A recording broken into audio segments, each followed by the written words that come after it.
Hello and welcome back to The World This Week. I'm Matthew Ware, a student at Santa Monica High School and the anchor of this program.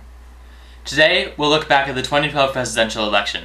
The re-election of Barack Obama has proven an increased minority voter turnout, much to the dismay of the GOP, as well as encouraging progress on social issues such as marriage equality. We'll be back after this.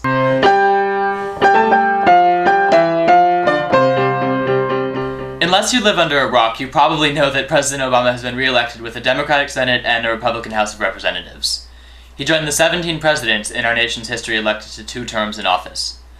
I got the news in the middle of a meeting in Sacramento, and I wasn't watching election coverage that night. Instead, everyone was reloading Politico.com on our phones as the votes came in. 34% of precincts reporting, 77% of precincts reporting, and so on. We were also looking a lot at the website of the California Secretary of State and keeping track of the ballot measures. Proposition 30, the tax measure to fund public schools here in California, as you may know, made an amazing comeback. The local newspaper actually interviewed me about the measure not passing, and they had to get a new quote when it turned out that it had, in fact, passed. The other really interesting thing that's going on is an ongoing demographic shift. The percentage of voters who are young, women, and minorities is increasing steadily. The Spanish version of the BBC Mundo, put out an article entitled "The Demographic Time Bomb That Exploded Mitt Romney." I translated a few sections here. Blacks, Latino, and Asians overwhelmingly supported Obama. The president only got 39% of the votes of whites, who now account for 72% of the electorate, but got the support of 93% of blacks, which represents 13% of registered voters, 71% of Latinos, which represents 10% of the electorate, and 73% of Asians, which is 3% of the electorate overall.